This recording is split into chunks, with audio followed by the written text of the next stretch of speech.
안녕하십니까. 무TV의 무 선생님입니다. 1편에서는 직장인 유학 오기 전에 알았으면 좋았을 것에 대해서 좀 말씀드렸는데, 이번에는 그 2편에 대해서 한번 찍어봤습니다. 좀 내용이 다를 수 있지만, 좀 열심히 준비했기에 좀 잘 들어주셨으면 좋겠고, 도움이 되셨으면 합니다. 시작하겠습니다. 제가 이제 퇴사 후 직장 유학할 때 알면 좋을 것들에 대해서 이번에는 말씀드리려고 합니다. 첫 번째는 첫 학기 학점 관리, 그 다음에 현금 흐름, 그 다음에 세 번째는 인턴십 준비입니다. 먼저 학점 관리인데요. 첫 학기에 완전히 망할 수가 있어요. 완전히. 제 개인적인 경험이 그랬습니다. 아무것도 모르고 와서 정말 촉박하게 왔거든요. 그래서 가장 어려운 과목을 첫 학기 때 신청을 하고, 타 전공에서도 가장 까다롭다는 과목을 또 신청을 하고, 아무것도 모르니까 남은 거 신청하고, 개인적으로 관심 있는 것들 신청하고, 이러니까 아주 학점이 망했습니다.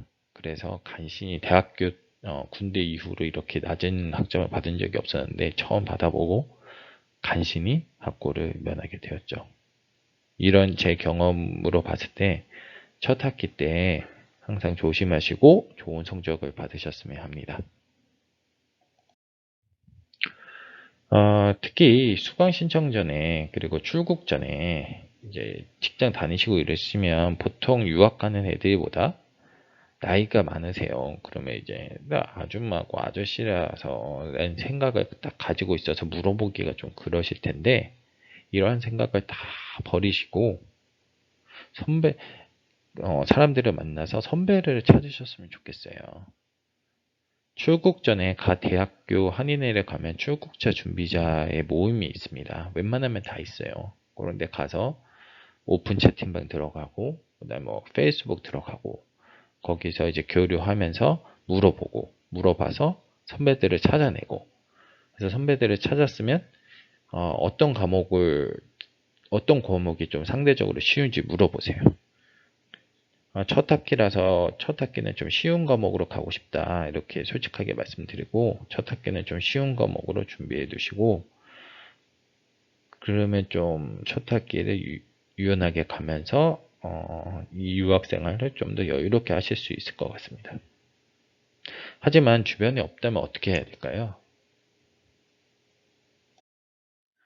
아는 사람이 주변에 없다면 구글밖에 없죠. 그러면 이제 구글로 찾아야 됩니다. 어떻게 찾냐? 구글의 그레이드 디스트리뷰션이라고 쳐보세요.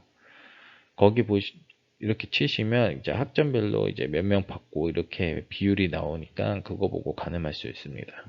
근데 이것도 없으면 프로페서 레이트, 프로페서 평가하는 사이트가 있거든요. 거기 들어가셔서 보고 거기에 학생들이 남긴 리뷰를 한번 봐보세요. 그러면 이제 그 리뷰를 보고 어, 이 과목이 쉬운지 안 쉬운지를 예상하실 수 있을 거예요. 그렇게 하는 게 많이 도움이 될 것이라고 저는 생각이 듭니다. 그레이드 디스트리뷰션에 대해서 예를 하나 적어놨는데, 텍사스 A&M 같은 경우 이렇게 쳐서 나와요. 이렇게 나오면 annex.us가 있는데, 여기 들어가시면 이렇게 A, B, C, D 이렇게 학점별로 몇 명이 받았는지 나옵니다. 이걸 보면서 이제 뭐 레디 교수는 생각보다 짜게 주는 교수고, 파라졸라 교수는 생각보다 좀 퍼주는 스타일이니까 뭐 이번 학기에 뭐 레디가 있으면 듣지 말고 파라졸라가 있으면 듣고, 뭐 이런 식으로 가시면 좀 도움이 될 것 같아요. 이렇게 학점 관리에서 결론은 첫 학기 때는 무조건 쉬운 과목 위주로 듣고 목표를 잘 정착하는 걸로 하시면 많은 도움이 되지 않을까 싶습니다. 두 번째는 현금 흐름. 이건 제 개인적인 생각인데, 뭐 생각보다 인플레이션이 좀 세게 오는 것 같아요.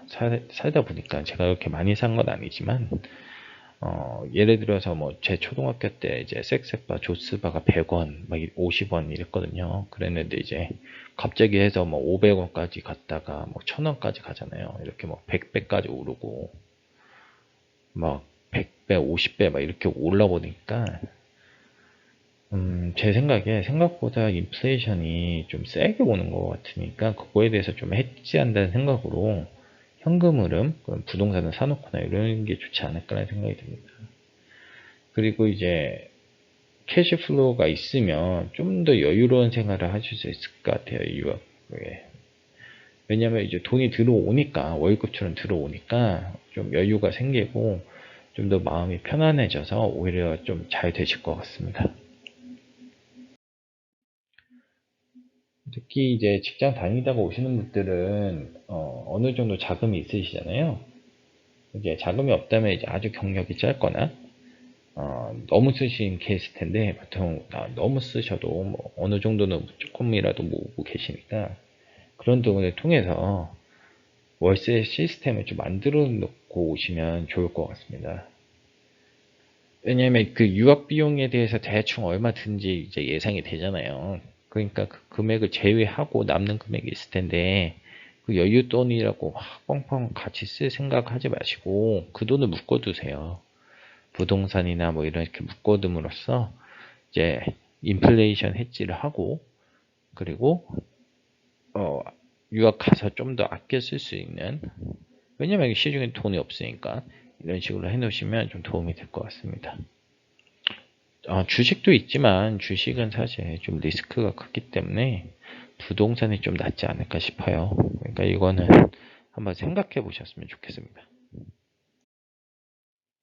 그리고 이제 딱 오시면 가을학기 때 딱 입학을 하셔 오시면 9월 초에 커리어 페어 취업 박람회가 있어요. 이거 무조건 참석하셔야 됩니다. 왜냐면 이제 그 미국은 저희 나라와 다르게 여름 인턴, 썸머 인턴십을 어 1년 전에 뽑아요. 그렇기 때문에 8월 말이나 9월 말 이 커리어 페어 때 뽑아버리기 때문에 어, 꼭 이번 여기서 따셔야 됩니다. 그렇기 때문에 이거에 대해서 잘 준비하셔야 돼요.